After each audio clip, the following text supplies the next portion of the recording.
வணக்கம். நாங்கள் சுய உதவிக்குழு வழக்கமான கூட்டத்தில் நுழைகிறோம். இதுவரை நாங்கள் குழு பரிவர்த்தனை, நுழைவு, குழு முதலீடு அல்லது கடன் வாங்குதல் ஆகியவற்றை செய்து வருகிறோம். இப்போது நாம் சிசிஎல் என்ட்ரி செய்வோம். இல் திருப்பிச் செலுத்துதல், வங்கி கட்டணங்களை உள்ளிட்டு அம்புக்குறியை கிளிக் செய்வோம். இங்கே உங்களுக்கு சிசிஎல் அனுமதிக்கப்பட்ட தொகை காண்பிக்கப்படும். இங்கே நீங்கள் பரிவர்த்தனை மற்றும் புதுப்பித்தல் சிசிஎல் ஆகிய 2 பொத்தான்களை காணலாம். நாம் ஒரு பரிவர்த்தனை செய்ய விரும்பினால் பரிவர்த்தனை என்பதை கிளிக் செய்வோம். நாம் பிளஸ் பொத்தானை கிளிக் செய்வோம். இங்கே நமது சந்திப்பு தேதி, திரும்பப் பெறும் வகை போன்ற தேதி காட்டப்படும். இங்கே சில விருப்பங்கள் உள்ளன. உங்களிடம் வங்கி கட்டணங்கள் இருந்தால் நீங்கள் இங்கே வட்டி, திருப்பிச் செலுத்துதல், அரசாங்கத்திடமிருந்து மானியம் மற்றும் திரும்ப பெறுதல் ஆகியவற்றை தேர்ந்தெடுக்க வேண்டும். நாம் திருப்பிச் செலுத்த வேண்டும். நாங்கள் திருப்பிச் செலுத்த விரும்பும் தொகை எங்கள் கணக்கில் 1,00,000 ரூபாய் உள்ளது. அதை நாங்கள் இல் செலுத்த விரும்புகிறோம். நாங்கள் வங்கியை தேர்ந்தெடுப்போம். ரசீது வங்கி முறை. சிசிஎல் கணக்கில் வங்கி பெயரை தேர்ந்தெடுத்து பரிவர்த்தனை எண்ணை வழங்குவோம்.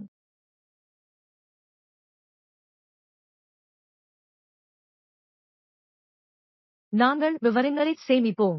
தரவு சேமிக்கப்பட்டது. எங்கள் திருப்பிச் செலுத்துதல் முடிந்துவிட்டது. நாங்கள் இல் 1,00,000 ரூபாய் கடனை திருப்பிச் செலுத்திவிட்டோம். வங்கியில் எங்கள் பணம் குறைந்துவிட்டது. இப்போது நாம் மீண்டும் பிளஸ் பொத்தானுக்கு செல்வோம். ஒவ்வொரு மாதமும் எங்களில் இருந்து வங்கி கட்டணங்கள் ரூபாய் கழிக்கப்படுகின்றன. 148 வங்கி கட்டணங்கள் ரசீது வங்கியின் முறை பரிவர்த்தனை ஐடியாக இருக்கும். வங்கி கட்டணங்களை நாங்கள் சேமிப்போம். அவற்றை இங்கே கொடுத்துள்ளோம். பின்னர் பிளஸ் பொத்தானை கிளிக் செய்க. சிசிஎல் கடனுக்கு வசூலிக்கப்படும் எங்கள் வங்கி வட்டியும் கழிக்கப்படுகிறது.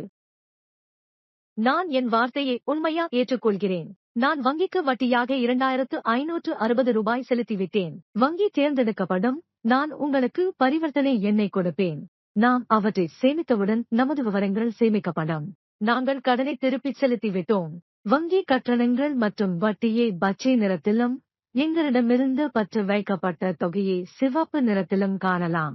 எங்களுக்கு மானியம் அல்லது வட்டி கிடைத்தால் அதையும் இங்கே உள்ளிடலாம்.